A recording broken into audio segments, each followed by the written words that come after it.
तो गाइस हमारे paid Telegram channel पर तुरंत सील का पूरा नॉवेल एक्सप्लेन हो चुका है। अगर आपको देखना है तो आपको लिंक डिस्क्रिप्शन बॉक्स और कमेंट बॉक्स में मिल जाएगा। इस टाइम 85% ऑफ भी चल रहा है, तो तुरंत जाइए ज्वाइन हो जाए, लिंक इन डिस्क्रिप्शन। तो एपिसोड की स्टार्टिंग में दिखाया जाता है कि जो लॉन्ग हाउचन था उसने स्केलेटन किंग से बोला था कि हायू ने 6000 साल पहले जो भी कुछ किया था अब उसे भूल जाइए।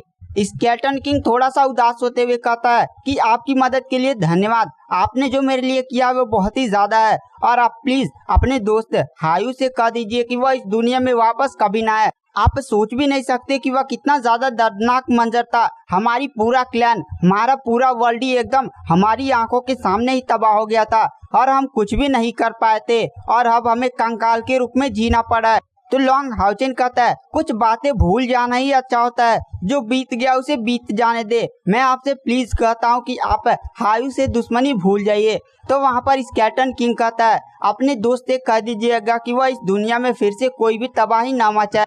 तो वहाँ पर स्केलेटन किंग जो होता है वो लॉन्ग हाउचन से कहता है कि भविष्य में मुझे आशा है कि जब ऑस्टिन ग्रिफ की असली ताकत उसके पास आएगी तो आप इसे कंट्रोल कर पाएंगे। आप जानते हैं कि जब ऑस्टिन ग्रिफ की असली ताकत इसके पास वापस आ जाएगी तो इसका दिमाग खराब हो जाता है। तो वहाँ पर लॉन्ग हाउचन शॉक में कहता है क्या ये हायू की असली ताकत नहीं है? तो वहाँ पर स्केलेटन किंग कहता नहीं, ये हायू की असली ताकत नहीं है। जब यह हमारे दुनिया में आया था तो यह इससे भी कई गुना ज्यादा ताकतवर था और उसके सामने तो कोई भी नहीं टिक पाया था। आप इसकी असली ताकत का कल्पना भी नहीं कर सकते। और यह बोलकर जो स्केलेटन किंग होता है वह कहता है आपको मेरी बातों का ध्यान रखना पड़ेगा। जब हायू की असली ताकत आएगी तभी आपकी मेन परीक्षा होगी कि आप हायू को कंट्रोल कर पाते हैं या नहीं।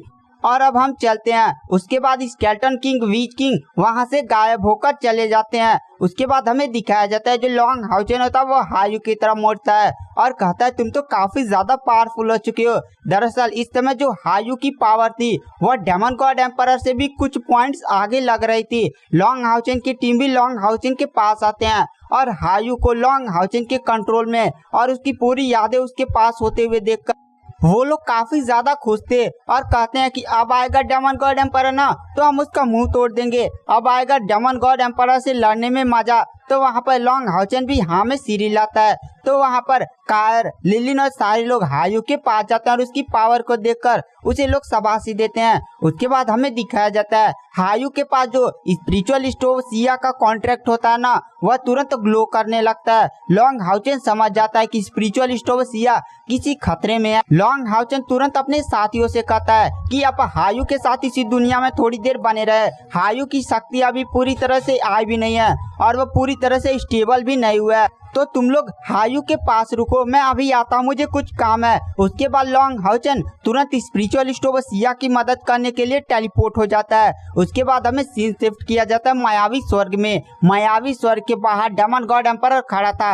अब वो अपनी पूरी ताकत से एकदम खड़ा हो गया था और कहता है स्पिरिचुअल स्टोव सिया, आज मैं इस प्रकृति की देवी द्वारा बनाए गए यह मायावी स्वर्ग को तोड़ दूंगा और तुम्हें पालूंगा और एक गॉड बन जाऊंगा। उसके बाद हमें दिखाया जाता है जो डेमन गॉड एम्परर होता है वो खतरनाक से खतरनाक अटैक मायावी स्वर्ग पर करने लगता है। मायावी स्वर्ग में धीरे धीरे दरार पड़ने लगती है। मायावी स्वर्ग में दरार पड़ता हुआ देखकर जो स्पिरिचुअल स्टोव सिया होती है वो भी काफी ज्यादा डर जाती है। स्पिरिचुअल स्टोव सिया एक स्पिरिचुअल स्टोव है और उसके पास फाइटिंग टेक्निक्स नहीं है जिसके कारण वह फाइट नहीं कर सकती। अब यहाँ पर जो डेमन गॉड एम्परर है वह थोड़ी देर में अपनी पावर्स का यूज करते हुए मायावी स्वर्ग को ही नष्ट कर देता है। पूरा मायावी स्वर्ग खंडर बन चुका था और वहाँ पर डेमन गॉड एम्परर मायावी स्वर्ग में चला जाता है। मायावी स्वर्ग में उसके सामने स्पिरिचुअल स्टोव सिया होती है।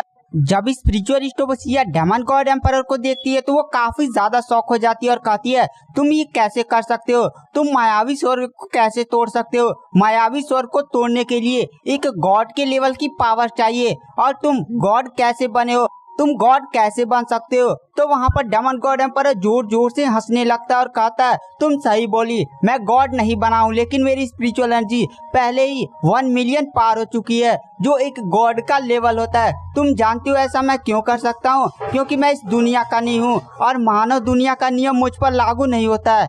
मेरी स्पिरिचुअल एनर्जी बेशक 1 मिलियन पार कर चुकी है लेकिन यह मेरे लिए कोई फायदा की बात नहीं है क्योंकि यह स्पिरिचुअल एनर्जी मेरी बॉडी में संतुलित नहीं हो पाती है और मुझे अपनी बॉडी में बहुत ही ज्यादा पेन हर समय महसूस होता रहता है। शक्ति तो है लेकिन बहुत ही ज्यादा दर्द के साथ। यह तभी स्टेबल होगा जब मैं एक गॉड की बॉडी पालूंगा, और गॉड की बॉडी पाने के लिए तुम्हारे से बेस्ट उपाय कोई हो ही नहीं सकता। तुम मेरे पास आओ, चलो हम दोनों एक साथ मिल जाते हैं और इस कॉन्टिनेंट पर राज करते हैं। ना ही मरने का डर होगा, ना ही और किसी का। हम इतने ज्यादा पावरफुल होंगे कि हमारे सामने कोई टिक भी नहीं सकता है। स्पिरिचुअल सिया कहती है मैं ऐसा नहीं करूंगी। डेमन गॉड एम्परर कहता है एक बार तुम अगर मेरे साथ जुड़ गई तो मैं सबको तुम्हें दिखाऊंगा कि तुम कितनी ज्यादा पावरफुल हो।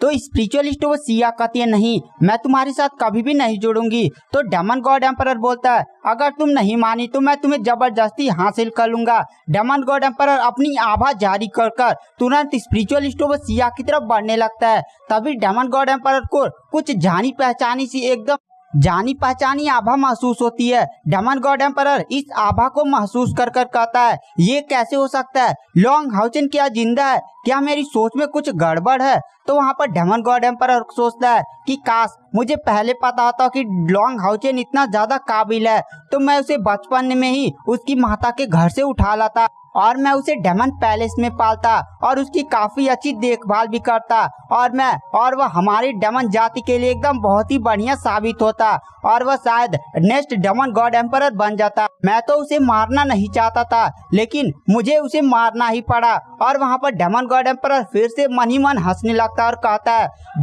जो भी डेमन के खिलाफ जाएगा मैं उसे मार दूंगा, चाहे वो मेरा बेटा हो या कोई और हो। उसके बाद डेमन गॉड एम्परर तुरंत स्पिरिचुअल सिया से कहता है मैं तुम्हें लास्ट चांस देता हूँ, तुम मेरे पास आओगी या नहीं? तो स्पिरिचुअल सिया कहती है हाँ। और स्पिरिचुअल